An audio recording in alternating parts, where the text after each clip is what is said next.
Hello दोस्तों, study with एनु में मैं एनु आपका स्वागत करती हूँ। और आज हम क्रॉनिकल सीरीज़ स्टार्ट करने वाले हैं। तो समसामयिक क्रॉनिकल आप देख सकते हैं और ये मई की हमारी 2025 मई की क्रॉनिकल है। तो चलिए टाइम ना वेस्ट करते हुए हम इसको स्टार्ट करते हैं। तो आज से हमारा ये करंट शुरू हो रहा है।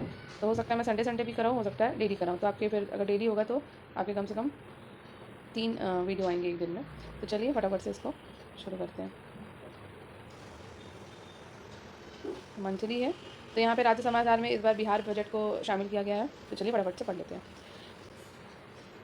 बिहार बजट 2025-26 का कुल आकार क्या है? तो बिहार बजट 2025-26 का कुल आकार है 3.16 लाख करोड़। पिछले वर्ष 2.82 लाख करोड़ से 12% की वृद्धि हुई।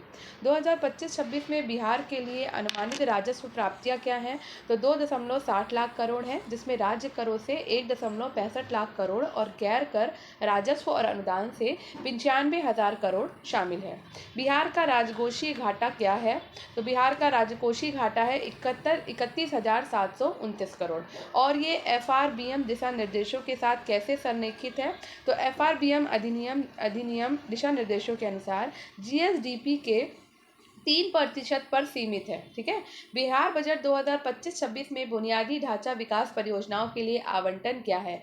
तो आवंटन है सड़कों, हवाई अड्डों और स्वास्थ्य सेवा के लिए 60,443 करोड़ रुपए आवंटित किए गए हैं। बजट के अनुसार बिहार में कितने नए हवाई अड्डे विकसित किए जाएंगे? तो बजट के अनुसार बिहार में 15 हवाई अड्डे विकसित किए जाएंगे, दरभंगा, गया और पूर्णिया में ग्रीनफील्ड परियोजनाओं सहित। बिहार में शहरी बुनियादी ढांचे के विकास के लिए कितना आवंटन है? तो विकास के लिए 15,000 करोड़ रुपए का आवंटन है बिहार में शहरी बुनियादी ढांचे के विकास के लिए। बिहार में ग्रामीण सड़क निर्माण के लिए कितना धन आवंटित किया गया है? तो बिहार में ग्रामीण सड़क निर्माण के लिए नेटवर्क का विस्तार करने और 35,000 किलोमीटर सड़कों के रखरखाव के लिए 17,000 करोड़ रुपए आपके जो है आवंटित किए गए हैं। बिहार में पुड़िया हवाई अड्डे के निर्माण के लिए कितना आवंटन है? तो बिहार में पुड़िया हवाई अड्डे के लिए 850 करोड़ रुपए का निर्माण जो है वो आवंटन किया गया है। केंद्रीय योजनाओं के तहत बिहार में कितने किलोमीटर राजमार्गों का निर्माण किया जाएगा? तो केंद्रीय योजनाओं के तहत बिहार में 10,000 किलोमीटर से अधिक नए राजमार्गों का निर्माण किया जाएगा। ये इंपॉर्टेंट है। 2025-26 के लिए शिक्षा विभाग को कुल कितना धन आवंटन किया गया है? तो 40,450 करोड़ रुपए शिक्षा विभाग को धन आवंटित किया गया है। बिहार में स्कूल के बुनियादी ढांचे के उन्नयन के लिए 5,000 करोड़ रुपए का धन आवंटित किया गया है।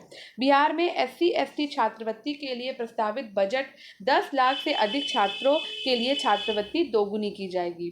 बिहार स्टूडेंट क्रेडिट कार्ड योजना के लिए 50,000 छात्रों को उच्च शिक्षा के लिए सहायता देने के लिए 1,000 करोड़ जो है धनराशि जो है निर्धारित की गई है।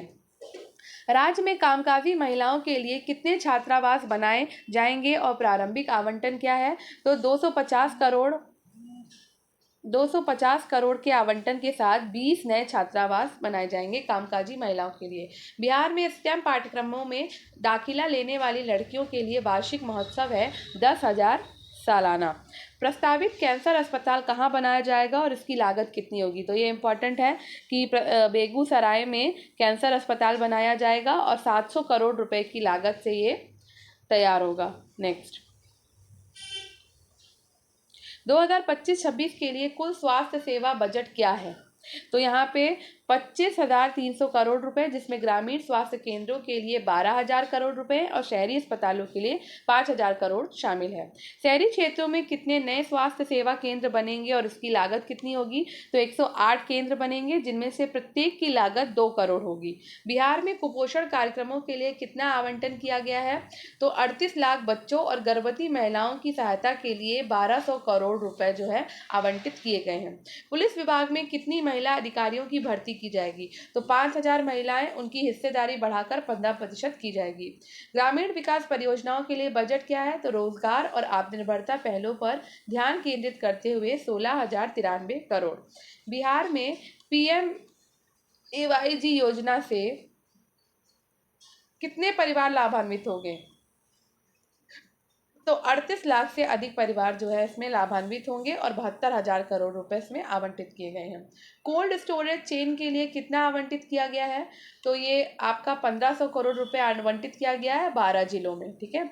रोजगार सृजन योजनाओं के लिए कितनी धनराशि आवंटित की गई है? तो 7,000 करोड़ रुपए। बिहार में स्टार्टअप को बढ़ावा देने के लिए कितना धनराशि आवंटित की गई है? तो 2026 तक 1000 स्टार्टअप पंजीकृत करने के लिए 2000 करोड़ रुपए।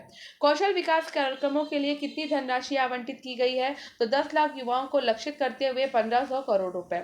मनरेगा के तहत कितने नए व्यक्ति दिवस सृजित किए जाएंगे? तो लगभग 50 करोड़ व्यक्ति दिवस, 12,500 करोड़ रुपए का आवंटन किया जाएगा। पर्यावरण के अनुकूल हरित ऊर्जा परियोजनाओं में 500 करोड़ रुपए का निवेश किया जाएगा। बढ़ी हुई दरों में कितने पेंशन प्राप्तकर्ता लाभान्वित होंगे? तो 25 लाख व्यक्ति पेंशन में 20% की वृद्धि के साथ लाभान्वित होंगे।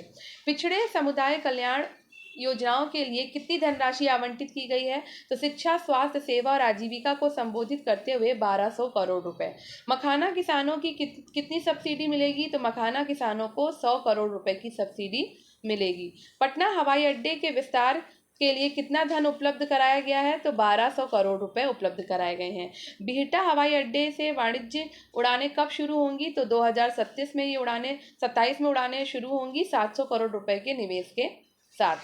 नेक्स्ट, 2026 तक कितने रोजगार का सृजन किया जाएगा? तो 2026 तक 34 लाख नौकरियां, सरकारी क्षेत्र में 6 लाख और निजी क्षेत्र में 28 लाख जो है रोजगार का सृजन किया जाएगा। डिजिटल साक्षरता कार्यक्रमों के लिए कितना बजट आवंटित किया गया है? तो 5 लाख ग्रामीण निवासियों को प्रशिक्षित करने के लिए 200 करोड़ रुपए जो है आवंटित किए गए हैं। किस बुनियादी ढांचे को आईटी फंडिंग में 1000 करोड़ रुपए मिलेंगे? तो 10,000 सरकारी कार्यालयों को हाई स्पीड इंटरनेट से जोड़ना। ग्रामीण आवास परियोजनाओं के तहत घरों के लिए लक्ष्य क्या है?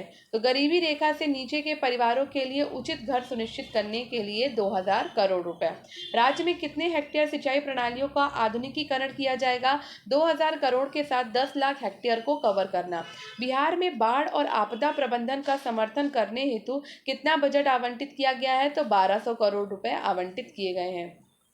नेक्स्ट, सार्वजनिक निजी भागीदारी पर कितना खर्च किया जाएगा? तो सार्वजनिक निजी भागीदारी पर बुनियादी ढांचे और आर्थिक परियोजना के लिए 8000 करोड़ रुपए खर्च किया जाएगा। नालंदा के विकास के लिए कितना बजट आवंटित किया गया है? तो 300 करोड़ रुपए के वित्त पोषण के साथ एक विश्व स्तरीय पर्यटन केंद्र के रूप में नालंदा के विकास के लिए बजट आवंटित किया गया है। कौशल विकास केंद्रों के लिए 500 केंद्रों के लिए 500 कौशल विकास केंद्रों के लिए 1200 करोड़ रुपए का बजट आवंटित किया गया है। बिहार में 2026 तक कितने नए स्टार्टअप पंजीकृत करने का लक्ष्य रखा गया है? तो बिहार में 2026 तक 2000 करोड़ रुपए के वित्त पोषण के साथ 1000 स्टार्टअप पंजीकृत करने का लक्ष्य रखा गया है। वास्तविक समय बजट निगरानी प्रणाली का उद्देश्य क्या है? तो 250 करोड़ के वित्त पोषण के साथ पारदर्शिता सुनिश्चित करना। नेक्स्ट, अब आ जाते हैं आर्थिक विकास दर में। तो भारत के सबसे तेजी से बढ़ने वाले राज्यों में बिहार का कौन सा स्थान है? तो बिहार का स्थान है दूसरा। ये इंपॉर्टेंट है। वित्तीय वर्ष 2023-24 में बिहार राज्य का सकल घरेलू उत्पाद जीएसडीपी मौजूदा कीमतों पर कितना है? तो आप देख सकते हैं 8,54,429 करोड़ रुपए। वित्तीय वर्ष 2023-24 में बिहार का जीएसडीपी स्थिर कीमतों पर कितना है? तो 4,64,540 करोड़। ठीक है, 4,64,540 करोड़। वित्तीय वर्ष 2023-24 में जीएसडीपी की स्थिर कीमतों पर विकास दर कितनी है? तो 9.2% है। वित्तीय वर्ष 2023-24 में जीएसडीपी की मौजूदा कीमतों पर विकास दर कितनी है? तो 14.5% है। वित्तीय वर्ष 2023-24 में बिहार की प्रति व्यक्ति आय मौजूदा कीमतों पर कितनी है? 66,828। वित्तीय वर्ष 2023-24 में बिहार की प्रति व्यक्ति आय स्थिर कीमतों पर कितनी है? 36,333। बिहार का सबसे समृद्ध जिला कौन सा है? तो बिहार का सबसे समृद्ध जिला है पटना। इंपॉर्टेंट। बिहार का सबसे गरीब जिला कौन सा है? तो बिहार का सबसे गरीब जिला है शिवहर। ठीक है, राजकोषीय घाटे पे आ जाते हैं। वित्तीय वर्ष 2023-24 में बिहार का राजकोषीय घाटा कितना है? तो 35,660 करोड़ रुपए। वित्तीय वर्ष 2024-25 के लिए बिहार के राजकोषीय घाटे का अनुमान है 29,095 करोड़ रुपए। वित्तीय वर्ष 2023-24 में बिहार की राजस्व बचत कितनी है? 2,833 करोड़ रुपए। वित्तीय वर्ष 2024-25 में बिहार की राजस्व बचत का अनुमान है 1,121 करोड़ रुपए। वित्तीय वर्ष 2023-24 में बिहार का कुल व्यय कितना था? तो 2.52 लाख करोड़ रुपए था। वित्तीय वर्ष 2024-25 के लिए कुल व्यय का अनुमान है 2.79 लाख करोड़, 2.79 लाख करोड़।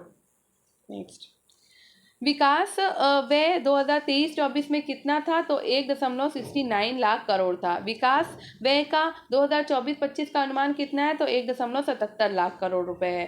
कृषि और औद्योगिक क्षेत्र, बिहार में चावल उत्पादन में कितनी वृद्धि हुई है? तो 21% की वृद्धि हुई।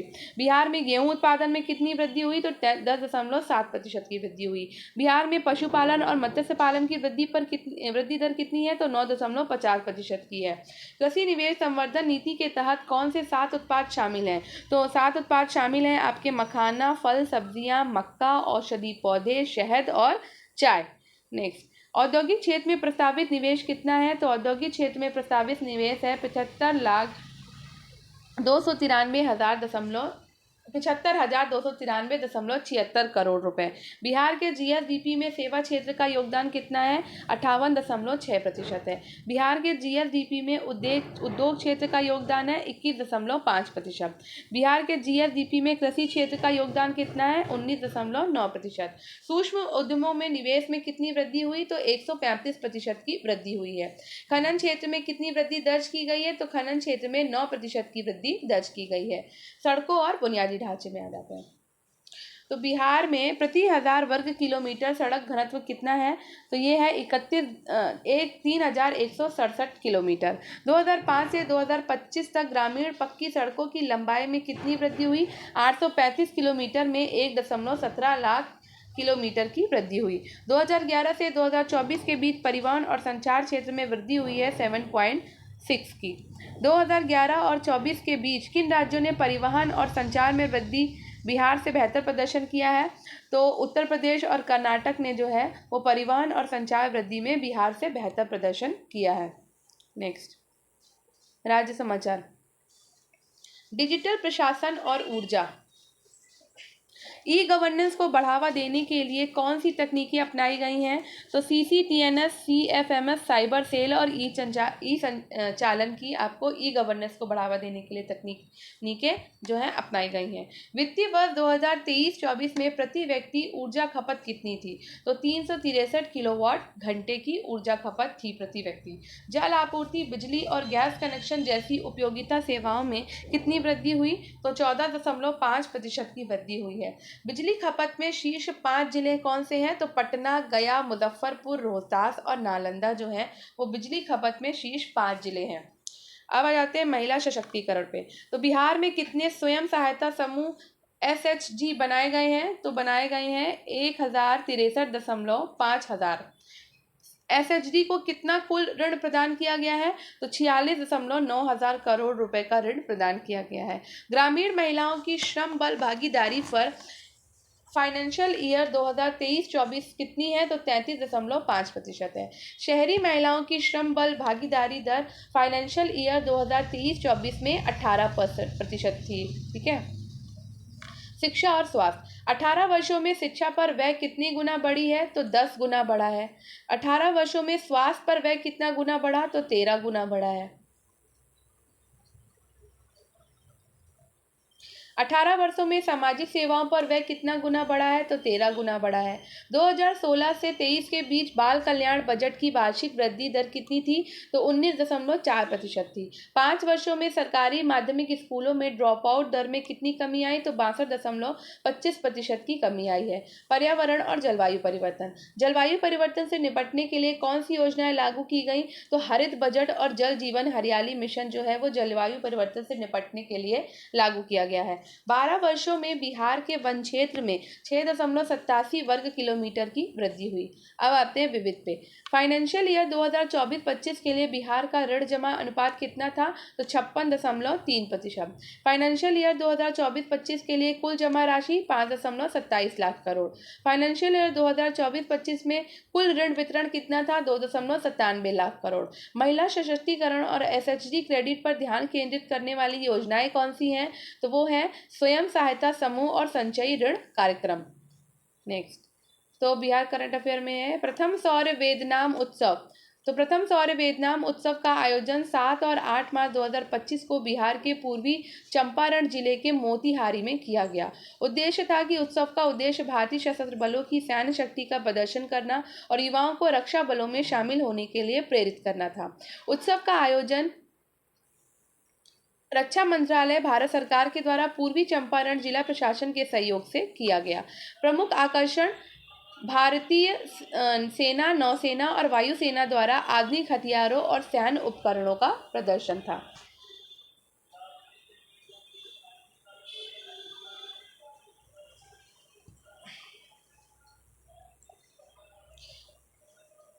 K9 वज्र स्वचालित तोप हथियार locating radar WLR, Swati T-90 Bhishma मुख्य युद्धक टैंक और BMP पैदल सेना के लड़ाकू वाहन का प्रदर्शन।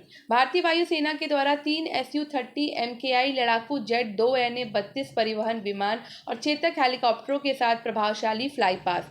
वायुसेना की विशिष्ट आकाशगंगा स्काई डाइविंग टीम ने 8000 फीट की ऊंचाई से उच्च ऊंचाई वाला फ्री फॉल प्रदर्शन किया। भारतीय सेना के विमान वाहक पनडुब्बियों और विध्वंसकों के मॉडलों का स्तर प्रदर्शन किया गया। नेक्स्ट,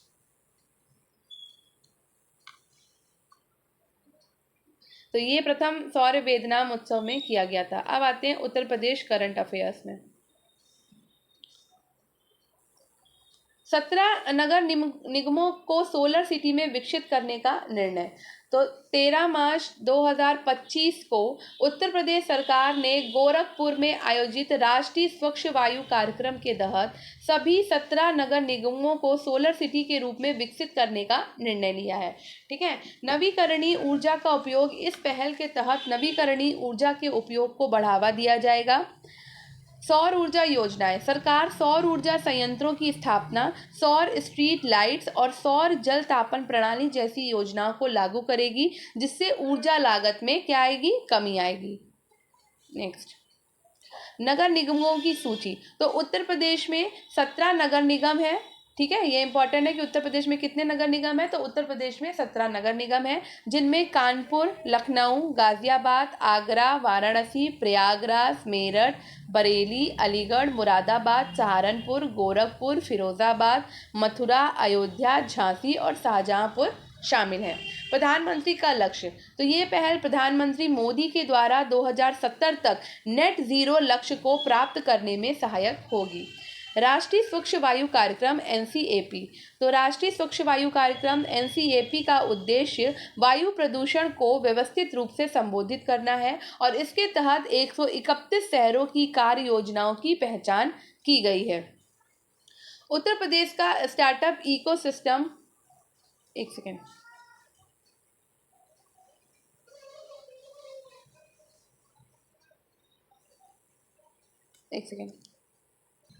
उत्तर प्रदेश का स्टार्टअप इकोसिस्टम में तीसरा स्थान। तो ये इंपॉर्टेंट है भाई।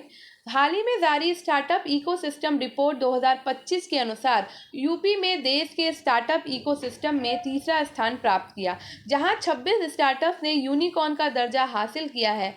स्टार्टअप की संख्या उत्तर प्रदेश में 14,000 से अधिक स्टार्टअप उभर चुके हैं, जो राज्य की आर्थिक प्रगति को दर्शाते हैं। जिलों का वितरण। ये राज्य देश का पहला ऐसा राज्य बन गया है जहां 49 जिलों में स्टार्टअप सक्रिय है, जो छोटे शहरों में भी विकास को दर्शाता है। शीर्ष स्टार्टअप हब। नोएडा में 3,04,18, लखनऊ में 1,700। शीर्ष स्टार्टअप हब नोएडा में 3,418, लखनऊ में 1,789, गाजियाबाद में 1582 और कानपुर में 586 स्टार्टअप कार्यरत हैं। ठीक है, कुल मान्यता प्राप्त स्टार्टअप में योगदान। उत्तर प्रदेश का भारत के कुल मान्यता प्राप्त स्टार्टअप में 9.6% का योगदान है, जबकि दिल्ली और कर्नाटक क्रमशः 10% और 10.6% पर है। यूनिकॉर्न की यूनिकॉर्न की पहचान। उत्तर प्रदेश के प्रमुख यूनिकॉर्न में पेटीएम फिजिक्स वाला यूनिकॉर्न में पेटीएम फिजिक्स वाला और इनशॉर्ट शामिल हैं, जो तकनीकी नवाचार और व्यवसाय मॉडल में अग्रणी हैं। ठीक है, तो ये इम्पॉर्टेंट है भाई, ये याद रखना है कि यूनिकॉर्न में पेटीएम फिजिक्स वाला और इनशॉर्ट शामिल है। ठीक, अब आते हैं बिठूर महोत्सव पे। तो 21 से 23 मार्च 2024 इसमें और भी कुछ पॉइंट थे, नहीं यही है। ठीक है, तो 21 से 23 मार्च 2024 को उत्तर प्रदेश के कानपुर में, ये इंपॉर्टेंट है, बिठूर महोत्सव। ठीक है, 2025। तो ये हुआ 21 से 23 मार्च 2024 को उत्तर प्रदेश के कानपुर में बिठूर महोत्सव का आयोजन किया गया। उत्तर प्रदेश के मुख्यमंत्री ने इस महोत्सव का उद्घाटन किया। प्रतिभागियों की संख्या। इस महोत्सव में देश भर में विभिन्न कलाकारों ने भाग लिया, जो भारतीय संस्कृति और कला को प्रदर्शित करते हैं। स्थान। महोत्सव का आयोजन कानपुर के ऐतिहासिक स्थल बिठूर में किया गया, जो गंगा नदी के किनारे स्थित है। 1857 की क्रांति का संदर्भ। महोत्सव में 1857 की स्वतंत्रता संग्राम की गौरवशाली झलक देखने को मिली, जिसमें नाना साहब और अन्य स्वतंत्रता सेनानियों की भूमिका को दर्शाया गया। कार्यक्रमों की विविधता। इस महोत्सव में नृत्य, संगीत, रंगमंच, कठपुतली शो और अन्य सांस्कृतिक प्रस्तुतियां शामिल थी, जो विभिन्न संस्कृतियों का मिश्रण प्रस्तुत करती हैं। ताज महोत्सव 2025, तो ये भी इम्पोर्टेंट है। 28 फरवरी से 2 मार्च 2025 तक आगरा के शिल्पग्राम में ताज महोत्सव का आयोजन किया गया। आयोजन का विवरण। ये महोत्सव भारतीय कला, शिल्प, संगीत, नृत्य और व्यंजनों का अनूठा संगम प्रस्तुत करता है, जिसमें विभिन्न सांस्कृतिक कार्यक्रम, शिल्प प्रदर्शनियां और खाद्य मेले शामिल हैं। थीम। इस वर्ष के महोत्सव यानी इस वर्ष के ताज महोत्सव की थीम धरोहर थी। क्या थी? धरोहर, जो भारत की समृद्ध सांस्कृतिक विरासत को दर्शाती है। प्रमुख कार्यक्रम। महोत्सव में अटल उद्यान में पुष्प प्रदर्शनी, परिधान शो, हमारी धरोहर हमारी पहचान कार्यक्रम और सूर सरोवर पक्षी विहार में बर्ड वॉचिंग शामिल थे। इतिहास। ये ताज महोत्सव का 33वां संस्करण था। इसमें ताज महोत्सव समिति के द्वारा आयोजित किया गया था और इसकी शुरुआत 1992 में आगरा के स्थानीय कारीगरों और परंपराओं को बढ़ावा देने के लिए की गई थी। नेक्स्ट, तो अन्य राज्यों से संबंधित करंट अफेयर्स पढ़ लेते हैं। तो मध्य प्रदेश, तो 42वीं नेशनल सीनियर रोइंग चैंपियनशिप हुई है मध्य प्रदेश में। 3 से 7 मार्च 2025 को भोपाल में 42वीं नेशनल सीनियर रोइंग चैंपियनशिप का आयोजन किया गया। प्रतिभागियों की संख्या। इस प्रतियोगिता में देश भर से 500 से अधिक खिलाड़ी भाग ले रहे हैं, जो प्रतियोगिता के व्यापक स्तर को दर्शाते हैं। स्थान। ये चैंपियनशिप भोपाल के बड़े तालाब स्थित राज्य water sports academy boat club में आयोजित की जा रही है। प्रतियोगिता का स्वरूप। इस महोत्सव में कुल 14 इवेंट्स का आयोजन किया जा रहा है, जिसमें 2 पैरा सिंगल स्कल इवेंट्स भी शामिल हैं। नेक्स्ट, उद्घाटन। मुख्यमंत्री ने इस प्रतियोगिता का उद्घाटन किया, जो वाटर स्पोर्ट्स को प्रोत्साहित करने और युवाओं को एक नया मंच देने के उद्देश्य से आयोजित की जा रही है। प्रतियोगिता का समापन 7 मार्च 2025 को होगा, जिसमें सभी फाइनल्स आयोजित किए जाएंगे। अर्थव्यवस्था। 2047 तक 2.1 ट्रिलियन अमेरिकी डॉलर का लक्ष्य रखा गया। 28 फरवरी 2025 को भारतीय उद्योग परिसंघ ने मध्य प्रदेश की अर्थव्यवस्था के विकास पर एक रिपोर्ट जारी की, जिसमें बताया गया कि राज्य की अर्थव्यवस्था 2047-48 तक 2.1 ट्रिलियन अमेरिकी डॉलर तक पहुंचने की क्षमता रखती है। वर्तमान स्थिति। वर्तमान में मध्य प्रदेश की अर्थव्यवस्था लगभग 164.7 बिलियन अमेरिकी डॉलर है। आर्थिक योगदान। C11 के महानिदेशक ने कहा CII के महानिदेशक ने कहा कि मध्य प्रदेश 2047-48 तक भारत के GDP में अपने योगदान को 4.6% से बढ़ाकर 6% करने की स्थिति में है। कृषि और विनिर्माण। कृषि क्षेत्र वर्तमान में राज्य की अर्थव्यवस्था में 43% योगदान करता है, जबकि विनिर्माण का हिस्सा 2047 तक 7.2% से बढ़कर 22.2% होना चाहिए। रिपोर्ट का आधार। ये रिपोर्ट व्यापक डेटा विश्लेषण और हितधारकों के परामर्श पर आधारित है, जिसमें उद्योग जगत के नेताओं और नीति निर्माताओं के इनपुट शामिल है। मुख्य क्षेत्रों की पहचान रिपोर्ट में परिवहन बुनियादी ढांचों का विस्तार, कौशल विकास, व्यवसाय करने में आसानी और एमएसएमई का विस्तार करने के लिए योजनाओं की पहचान की गई। राजस्थान, गंभीरी नदी। 25 मार्च 2025 को राजस्थान उच्च न्यायालय ने घाना पक्षी अभयारण्य को जलापूर्ति करने वाली गंभीरी नदी के बाढ़ क्षेत्र कथित अतिक्रमण के मामले पर संज्ञान लेते हुए राज्य प्रशासन का जवाब मांगा। राज्य समाचार में तो न्यायालय का क्या आदेश था? न्यायालय का आदेश था कि न्यायालय ने मुख्य सचिव, संभागीय आयुक्त भरतपुर, प्रमुख राजस्व सचिव, जिला कलेक्टर करौली और एसपी करौली को नोटिस जारी करके 8 सप्ताह के भीतर जवाब दाखिल करने का निर्देश दिया। जनहित याचिका। ये आदेश याचिकाकर्ता के द्वारा दायर जनहित याचिका यानी कि पीआईएल पर प्रारंभिक सुनवाई के दौरान दिया गया। अतिक्रमण का विवरण। याचिकाकर्ता के अधिवक्ता ने बताया कि पाचना बांध का पानी गंभीरी नदी के माध्यम से घाना पक्षी अभयारण्य तक पहुंचता है, जो अतिक्रमण के कारण बाधित हो रहा है। भूमि का अतिक्रमण। करौली जिले के सनेंट गांव की लगभग 230 बीघा भूमि, जो नदी के प्रवाह क्षेत्र का हिस्सा है, पर वर्षों से अतिक्रमण किया जा रहा है, जिससे पक्षी विहार का जैविक संतुलन प्रभावित हो रहा है। गंभीर नदी का महत्व। गंभीरी नदी, जिसे उटंगन नदी, ठीक है, गंभीरी नदी को उटंगन नदी भी कहा जाता है, राजस्थान की एक महत्वपूर्ण मौसमी नदी है, जो मुख्यतः वर्षा ऋतु में प्रवाहित होती है और इसकी कुल लंबाई 288 किलोमीटर है। आरोग्य मेला 2025।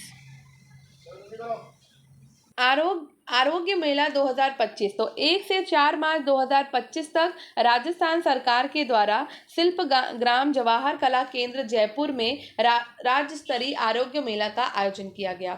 आयोजन का उद्देश्य। इस मेले का मुख्य उद्देश्य आयुष चिकित्सा पद्धतियों के प्रति जन जागरूकता बढ़ाना, निःशुल्क चिकित्सा परामर्श एवं उपचार उपलब्ध कराना और स्वस्थ जीवन शैली को प्रोत्साहित करना था। उपचार सेवाएं। मेले में आयुर्वेद, होम्योपैथी, यूनानी योग और नेचुरोपैथी चिकित्सा पद्धति के विशेषज्ञों के द्वारा निःशुल्क चिकित्सा परामर्श एवं उपचार प्रदान किया गया। विशिष्ट चिकित्सा विद्याएं। जालौका चिकित्सा, अग्निकर्म चिकित्सा, ऑस्टियोपैथी, मर्म चिकित्सा और कंपिंग थेरेपी जैसी विशिष्ट आयुष चिकित्सा विद्याओं से उपचार की सुविधा उपलब्ध कर। बीकानेर में प्रथम बाल महोत्सव आजू गुजा।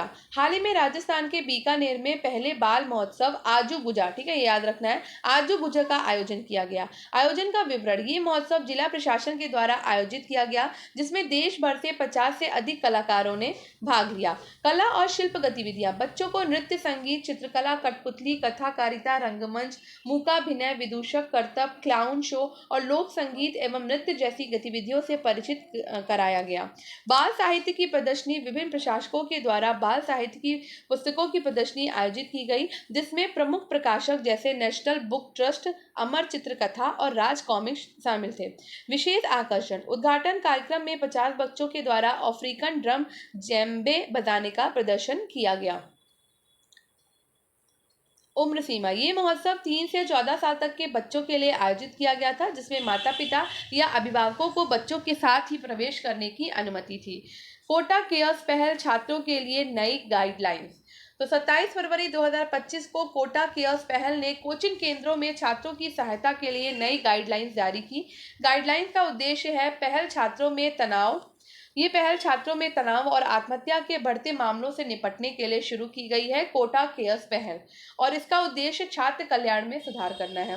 आवास और वित्तीय सहायता। 4000 छात्रावासों से सुरक्षा और कौशन मनी हटाई जाएगी और मेंटेनेंस शुल्क प्रति वर्ष 2000 रुपए तक सीमित रहेगा। सभी भुगतानों की रसीदें अभिभावकों को दी जाएंगी। सुरक्षा उपाय। सभी छात्रावास कर्मचारियों के लिए अनिवार्य गेट कीपर प्रशिक्षण होगा। साथ ही सीसीटीवी निगरानी और बायोमेट्रिक प्रणाली स्थापित की जाएगी। महिला छात्रावासों के लिए विशेष प्रावधान भी होंगे। छात्र कल्याण सुविधाएं। चंबल रिवर फ्रंट और ऑक्सीजन जोन तक निःशुल्क पहुंचे। सभी छात्रावासों में मनोरंजन हेतु निर्दिष्ट स्थान और मध्यावधि छुट्टियों के दौरान खाद्य सेवाओं की उपलब्धता सुनिश्चित की जाएगी। झारखंड सरकार का 5508 करोड़ रुपए का अनुपूरक बजट। 1 मार्च 2025 को झारखंड सरकार ने विधानसभा में 5508 करोड़ रुपए के अनुपूरक बजट की मांग प्रस्तुत की। प्रमुख आवंटन। ऊर्जा ऊर्जा विभाग को 971.80 करोड़ रुपए, ग्रामीण निर्माण विभाग को 873.29 करोड़ रुपए, गृह जेल एवं आपदा प्रबंधन विभाग को 502.61 करोड़ रुपए और पेंशन विभाग को 500 करोड़ रुपए का आवंटन किया गया। डीएपी योजना पर चर्चा। विधानसभा में मैया सम्मान योजना पर बहस हुई, जिसमें लाभ हस्तांतरण में देरी पर सवाल उठाए गए। ये योजना महिलाओं को 2500 रुपए प्रतिमाह प्रदान करती है। उपयोगिता संबंधी चिंताएं। विधवाओं और विकलांग महिलाओं के लिए समानता की मांग की गई, जिनको केवल 1000 रुपए प्रतिमाह पेंशन मिलती है। विधवा पुनर्विवाह प्रोत्साहन। राज्य सरकार ने विधवा पुनर्विवाह प्रोत्साहन योजना शुरू की, जिसके तहत विधवाओं को एकमुश्त 2 लाख रुपए की सहायता दी जाती है। अब आते हैं उत्तराखंड पे। तो उत्तराखंड में अवैध वृक्ष कटाई मामले पर एनजीटी सख्त हो गई है। 2 मार्च 2025 को राष्ट्रीय हरित अधिकरण एनजीटी ने उत्तराखंड के उद्यम सिंह नगर जिले में 176 पेड़ों की अवैध कटाई से जुड़े मामले में उत्तराखंड प्रदूषण नियंत्रण बोर्ड के सदस्य सचिव और राज्य के प्रधान मुख्य वन संरक्षक को व्यक्तिगत रूप से पेश होने का निर्देश दिया। मामले का संदर्भ। तो एनजीटी चांदपुर गांव में निजी व्यक्तियों के द्वारा आवासीय कॉलोनियों के विकास के लिए पेड़ों की अनधिकृत कटाई पर एक याचिका की समीक्षा कर रहा है। संयुक्त समिति की रिपोर्ट। एनजीटी ने रिपोर्ट का हवाला देते हुए कहा कि 176 पेड़ों की अवैध कटाई की पुष्टि हुई और इसके लिए पर्यावरण क्षतिपूर्ति वसूली की जानी चाहिए। अधिकारियों की उपस्थिति। तो एनजीटी ने यूकेपीसीबी के सदस्य सचिव और प्रधान मुख्य वन संरक्षक की अगली सुनवाई में व्यक्तिगत रूप से या वीडियो कॉन्फ्रेंसिंग के माध्यम से उपस्थिति होने का निर्देश दिया है। संयुक्त समिति में शामिल सदस्य। तो इस समिति में जिला मजिस्ट्रेट, केंद्रीय पर्यावरण मंत्रालय का देहरादून कार्यालय और यूकेपीसीबी शामिल है। पर्यावरणीय चिंताएं। तो एनजीटी ने यह भी कहा कि न्याय संगत और उचित निर्णय के लिए संबंधित अधिकारियों की उपस्थिति आवश्यक है। अब आते हैं उत्तराखंड में समान नागरिक संहिता यूसीसी का कार्यान्वयन। तो 1 मार्च 2025 को उत्तराखंड उच्च न्यायालय ने लिव इन रिलेशनशिप में वृद्धि के संदर्भ में समान नागरिक संहिता यूसीसी की आवश्यकता पर चर्चा करी। यूसीसी का कार्यान्वयन। उत्तराखंड ने 26 फरवरी 2025 को समान नागरिक संहिता लागू की, जिसमें लिव इन रिलेशनशिप के लिए पंजीकरण अनिवार्य किया गया है। महिलाओं और बच्चों के अधिकार। उच्च न्यायालय ने कहा कि यूसीसी का उद्देश्य महिलाओं और ऐसे संबंधों से पैदा हुए बच्चों के अधिकारों की सुरक्षा करना है। गोपनीयता संबंधी चिंताएं। अदालत में ये तर्क दिया गया कि यूसीसी राज्य की निगरानी बढ़ाता है और गोपनीयता के अधिकार का उल्लंघन कर सकता है, जिससे व्यक्तिगत विकल्पों पर प्रतिबंध लग सकता है।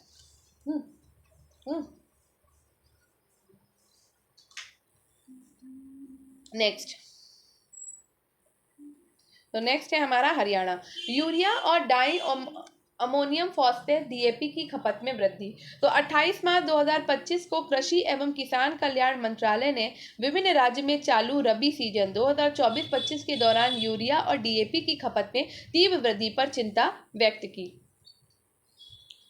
उर्वरक खपत में वृद्धि। हरियाणा में यूरिया की खपत पिछले 3 वर्षों के औसत से 18% बढ़कर 11,07,205 मीट्रिक टन हो गई, जबकि डीएपी का उपयोग 18% बढ़कर 3,25,416 मीट्रिक टन हो गया। उच्चतम वृद्धि वाले जिले। चरखी दादरी में यूरिया की खपत 160% और डीएपी की खपत 184% बढ़ी है। अन्य जिलों जैसे यमुनानगर और महेंद्रगढ़ में भी उल्लेखनीय वृद्धि देखी गई। अन्य राज्यों में वृद्धि। झारखंड में यूरिया की खपत 35%, छत्तीसगढ़ में 37% और जम्मू कश्मीर में 24% बढ़ी है। डीएपी के उपयोग में छत्तीसगढ़ में 30% और गुजरात में 25% की वृद्धि हुई।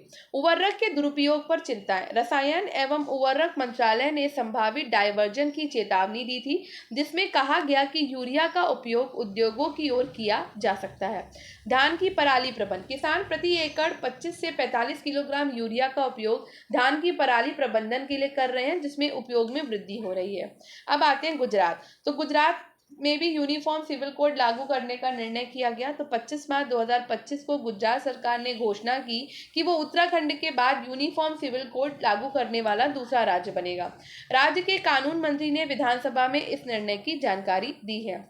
मुख्य बिंदु। यूसीसी का उद्देश्य। मंत्री ने कहा कि यूसीसी का कार्यान्वयन राज्य के सभी लोगों के लिए समान न्याय सुनिश्चित करने और एक भारत श्रेष्ठ भारत की अवधारणा को साकार करने की दिशा में एक कदम है।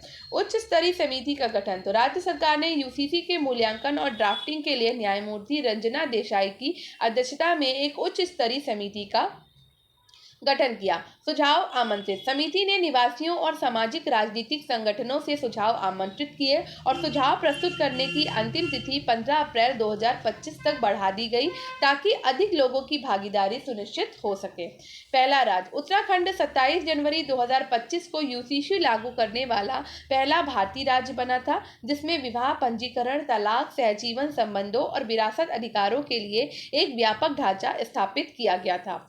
अब आ जाते हैं राज्य विशेष वन लाइनर पर। ठीक है, तो उत्तर प्रदेश चल रहा है हमारा। तो 22 मार्च, यहाँ ये इंपॉर्टेंट है, ये सारे इंपॉर्टेंट है। तो 22 मार्च 2025 को यूपी सरकार ने कहाँ डॉल्फिन सफारी बनाने की घोषणा करी? तो हमें याद रखना है कि डॉल्फिन सफारी बनाने की घोषणा यूपी सरकार ने कहाँ की है? तो वाराणसी में की है।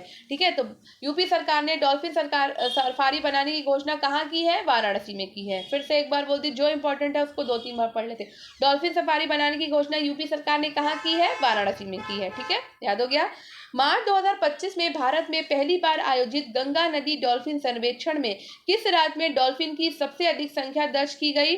तो उत्तर प्रदेश में, फिर उसके बाद बिहार और पश्चिम बंगाल में। ठीक है, तो उत्तर प्रदेश मार्च 2025 में भारत में पहली बार आयोजित गंगा नदी डॉल्फिन सर्वेक्षण, याद रखिए भारत में पहली बार आयोजित हुआ है गंगा नदी डॉल्फिन सर्वेक्षण।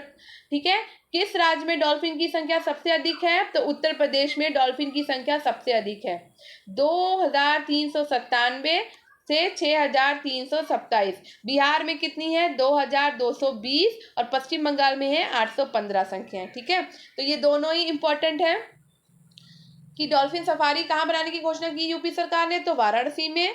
ठीक है, मार्च 2025 में भारत में पहली बार आयोजित गंगा नदी डॉल्फिन सर्वेक्षण में उत्तर प्रदेश राज्य में डॉल्फिन की संख्या सबसे अधिक दर्ज की गई है और वो है 6327। ठीक है, नेक्स्ट।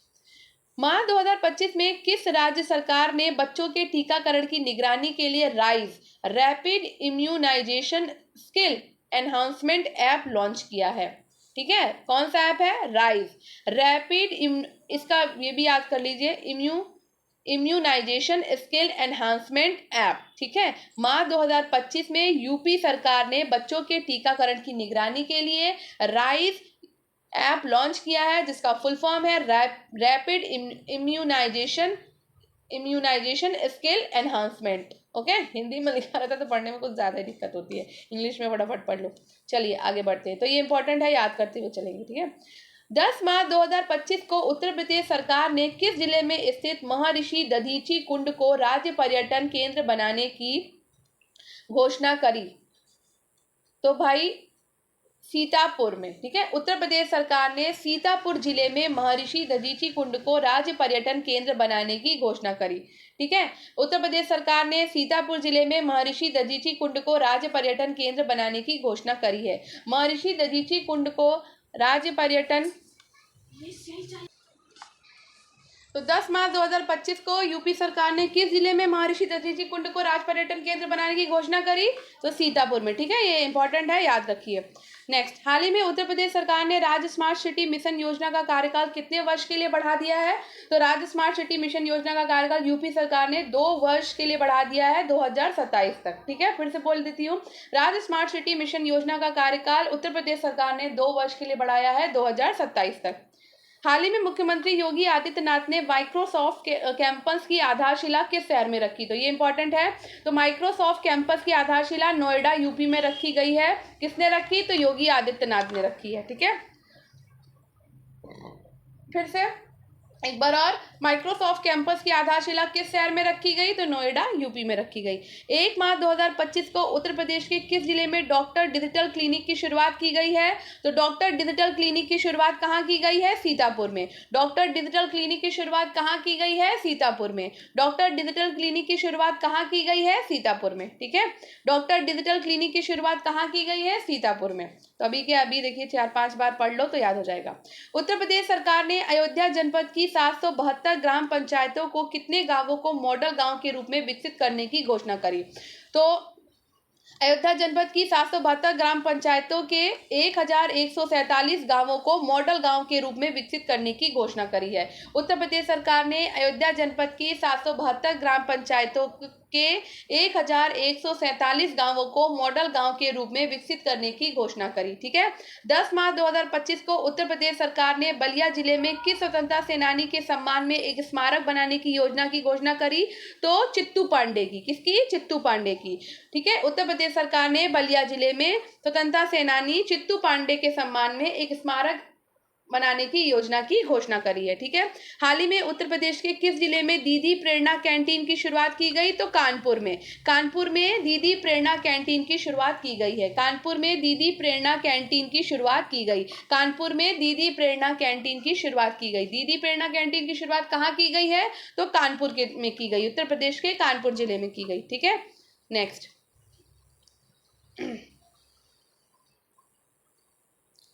22 मार्च 2025 को किस राज्य ने अपनी 113वीं वर्षगांठ मनाई? तो बिहार ने अपनी 113वीं वर्षगांठ मनाई है मार्च 2025 में। बिहार में थीम थी उन्नत बिहार विकसित बिहार, और उसकी स्थापना कब हुई है? तो 22 मार्च 1912 को। ये हमने मॉडर्न इंडियन हिस्ट्री में पढ़ा था कि जब राजधानी परिवर्तन हुआ था उसी समय ही बिहार राज्य का गठन किया गया है। तो 22 मार्च 1912 को।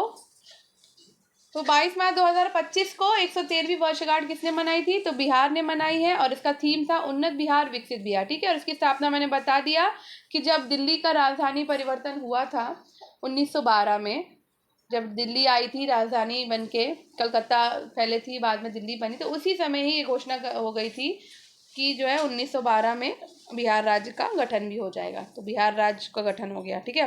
हाल ही में गृह मंत्री अमित शाह ने कहा माता सीता माँ जानकी के भव्य मंदिर बनाए जाने की घोषणा करी है। तो गृह मंत्री अमित शाह ने मिथिलांचल पुनौरा धाम सीतामढ़ी बिहार में माता सीता माँ जानकी के भव्य मंदिर बनाए जाने की घोषणा करी। कहाँ करी है? मिथिलांचल पुनौरा धाम सीतामढ़ी बिहार में। ठीक है। नेक्स्ट, उत्तराखंड। 19 मार्च 2025 तक अंतर्राष्ट्रीय योग महोत्सव 2025 कहाँ आयोजित किया गया? तो भाई उत्तराखंड में ये आयोजित किया गया है। कहाँ पे? तो परमार्थ निकेतन आश्रम ऋषिकेश उत्तराखंड में अंतर्राष्ट्रीय योग महोत्सव 2025 का आयोजन किया गया। अंतर्राष्ट्रीय योग महोत्सव 2025 का आयोजन किया गया है परमार्थ निकेतन आश्रम ऋषिकेश उत्तराखंड में। मार्च 2025 में पर्वतमाला परियोजना के तहत किस राज्य में 2 रोपवे परियोजना को मंजूरी मिली? तो उत्तराखंड पर्वतमाला परियोजना के तहत उत्तराखंड राज्य में 2 रोपवे परियोजना को मंजूरी मिली है। ठीक है। उत्तराखंड राज्य में पर्वतमाला परियोजना के तहत 2 रोपवे परियोजना को मंजूरी मिली। याद करते हुए चलेंगे, बार बार 1-2 बार बोलेंगे ना तो लर्न हो जाएगा। ठीक है। हाल ही में किस राज्य सरकार ने आबकारी नीति 2025 में धार्मिक स्थलों के पास शराब की दुकानें बंद करने का निर्णय लिया? तो उत्तराखंड सरकार ने ये निर्णय लिया है। ठीक है। आबकारी नीति 2025 में धार्मिक स्थलों के पास शराब की दुकानें बंद करने का निर्णय किसने लिया? तो ये निर्णय लिया है उत्तराखंड सरकार ने। हरियाणा। 2 मार्च 2025 को राष्ट्रपति रामनाथ कोविंद ने भारत के पहले विश्व शांति केंद्र का उद्घाटन कहाँ किया? तो ये इंपॉर्टेंट है भाई, गुरुग्राम हरियाणा में किया है। तो राष्ट्रपति रामनाथ कोविंद ने भारत के पहले विश्व शांति केंद्र का उद्घाटन कहाँ किया है? तो गुरुग्राम हरियाणा में किया। उत्तर भारत की पहली परमाणु परियोजना कहाँ स्थापित की जा रही है? तो गोरखपुर हरियाणा में स्थापित की जा रही है। उत्तर भारत की पहली परमाणु परियोजना कहाँ स्थापित की जा रही है? तो गोरखपुर हरियाणा में स्थापित की जा रही है। ठीक है। नेक्स्ट, हरियाणा हो गया। अब चलते हैं मध्य प्रदेश में। मार्च 2025 में भारतीय सौर ऊर्जा निगम लिमिटेड ने किस राज्य सरकार के साथ सोलर प्रोजेक्ट के लिए समझौता किया? तो भारतीय सौर ऊर्जा निगम लिमिटेड ने सोलर प्रोजेक्ट के लिए समझौता किया है मध्य प्रदेश सरकार के साथ। भारत का पहला पब्लिक प्राइवेट पार्टनरशिप पीपीपी आधारित है हरित अपशिष्ट प्रसंस्करण संयंत्र कहाँ स्थापित किया जाएगा? तो ये स्थापित किया जाएगा इंदौर। मार्च 2025 में भारतीय सौर ऊर्जा निगम लिमिटेड ने किस राज्य सरकार के साथ सोलर प्रोजेक्ट के लिए समझौता किया है? तो मध्य प्रदेश सरकार के साथ। ठीक है। भारत का पहला पब्लिक प्राइवेट पार्टनरशिप पीपीपी आधारित हरित अपशिष्ट प्रसंस्करण संयंत्र कहाँ स्थापित किया जाएगा? तो इंदौर मध्य प्रदेश में ये स्थापित किया जाएगा। हाल ही में किस राज्य के मुख्यमंत्री मोहन यादव ने राज्य भर के किसानों को सिर्फ 5 रुपए के शुल्क पर स्थायी बिजली कनेक्शन प्रदान करने की घोषणा करी? तो भाई ये इन सब चीज़ों में नंबर 1 पे हमेशा मध्य प्रदेश रहता है। ठीक है। तो मुख्यमंत्री मोहन यादव ने मध्य प्रदेश राज्य भर के किसानों को सिर्फ 5 रुपए के शुल्क पर स्थायी बिजली कनेक्शन प्रदान करने की घोषणा की है। 9 मार्च 2025 को केंद्रीय पर्यावरण मंत्री भूपेंद्र यादव ने देश का 58वां टाइगर रिजर्व किसे घोषित किया, तो माधव टाइगर रिजर्व मध्य प्रदेश को। ये इंपॉर्टेंट है, ये जरूर याद रखिएगा, ये बहुत जरूर आएगा ये क्वेश्चन, ठीक है। तो मार्च 2025 को केंद्रीय पर्यावरण मंत्री कौन है, भूपेंद्र यादव हैं। तो केंद्रीय पर्यावरण मंत्री भूपेंद्र यादव ने देश का 58वां यानी भारत का 58 नंबर का टाइगर रिजर्व घोषित किया है, किसे, माधव टाइगर रिजर्व को। और ये कहाँ पर है, तो ये मध्य प्रदेश में है, ठीक है। तो देश का 58वां टाइगर रिजर्व कौन सा बन गया है, तो माधव टाइगर रिजर्व बन गया है मध्य प्रदेश का, ठीक है। और इसकी घोषणा किसने करी है, केंद्रीय पर्यावरण मंत्री भूपेंद्र यादव ने करी है, ठीक है। नेक्स्ट,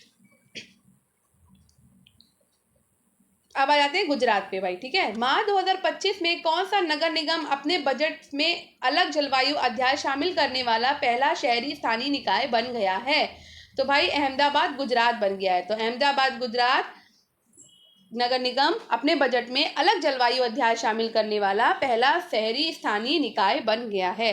मार्च 2025 में प्रधानमंत्री नरेंद्र मोदी ने वन्य जीव पुनर्वास केंद्र वनतारा का उद्घाटन कहाँ किया है, तो जामनगर गुजरात में। ये इंपॉर्टेंट है कि प्रधानमंत्री मोदी ने वन्य जीव पुनर्वास केंद्र वनतारा का उद्घाटन कहाँ किया गया है, जामनगर गुजरात में। वन्य जीव पुनर्वास केंद्र वनतारा का उद्घाटन कहाँ किया गया है, जामनगर गुजरात में। वन्य जीव पुनर्वास केंद्र वनतारा का उद्घाटन कहाँ किया गया है, जामनगर गुजरात में, ठीक है। नेक्स्ट, मार्च 2025 में शाश्वत मिथिला महोत्सव 2025 का आयोजन कहाँ किया गया, तो गांधीनगर गुजरात में। शाश्वत मिथिला महोत्सव 2025 का आयोजन कहाँ किया गया, गांधीनगर गुजरात में, ठीक है। अब आ जाते हैं अन्य भारतीय राज्यों पे। तो मार्च 2025 में सतत शहरी विकास के लिए नया वैश्विक गठबंधन C3 cities collection of circulatory कहाँ लॉन्च किया गया, तो जयपुर राजस्थान में लॉन्च किया गया है, ठीक है। वैश्विक गठबंधन C3 लॉन्च किया गया है जयपुर राजस्थान में। हाल ही में किस राज्य में स्थित कांगेर घाटी राष्ट्रीय उद्यान को यूनेस्को की संभावित विरासत सूची में शामिल किया गया। कांगेर घाटी राष्ट्रीय उद्यान को छत्तीसगढ़ का, ठीक है, छत्तीसगढ़ राज्य का कांगेर घाटी राष्ट्रीय उद्यान को यूनेस्को की संभावित विरासत सूची में शामिल किया गया। ये इंपॉर्टेंट है, ठीक है। कांगेर घाटी राष्ट्रीय उद्यान छत्तीसगढ़ को यूनेस्को की संभावित विरासत सूची में शामिल किया गया है। स्वास्थ्य सेवा नवाचारों पर नवा राष्ट्रीय शिखर सम्मेलन 2025 कहाँ आयोजित किया गया, तो पुरी उड़ीसा में। स्वास्थ्य सेवा नवाचारों पर नवा राष्ट्रीय शिखर सम्मेलन 2025 कहाँ आयोजित किया गया, पुरी उड़ीसा में, ठीक है। नेक्स्ट, किस राज्य की विधानसभा 1947 से चली आ रही बहस कार्यवाहियों तक पहुंचने के लिए सर्चेबल इंजन लॉन्च करने वाला पहला राज्य बन गया है, तो ये बन गया है आपका पंजाब, ठीक है। तो पंजाब राज्य की विधानसभा 1947 से चली आ रही बहस कार्यवाहियों तक पहुंचने के लिए सर्चेबल इंजन लॉन्च करने वाला पहला राज्य बन गया है। विधानसभा में दिव्यांगजनों की सुविधा के लिए सांकेतिक भाषा लागू करने वाला भारत का पहला राज्य कौन बना है, तो भाई सांकेतिक भाषा जो है लागू करने वाला पहला राज्य भी पंजाब बन गया है, ठीक है। किस राज्य ने नवविकसित महसीर हैचरी और मीठे पानी की मछली विज्ञान और सतत जलीय कृषि प्रयोगशाला का उद्घाटन किया, तो महसीर हैचरी और मीठे पानी की मछली विज्ञान और सतत जलीय कृषि प्रयोगशाला का उद्घाटन किया है मणिपुर ने। पश्चिम बंगाल राज्य वन विभाग 2025 की रिपोर्ट के अनुसार पश्चिम बंगाल में एक सींग वाले गैंडों की संख्या कुल कितनी हो गई है, तो 392 हो गई है। टॉप 3 राज्य कौन से हैं, तो असम है, पश्चिम बंगाल है, उत्तर प्रदेश है, ठीक है। तो नंबर 1 पर आपका असम है, दूसरे नंबर पे पश्चिम बंगाल आता है, तीसरे नंबर पर हमारा यूपी आता है।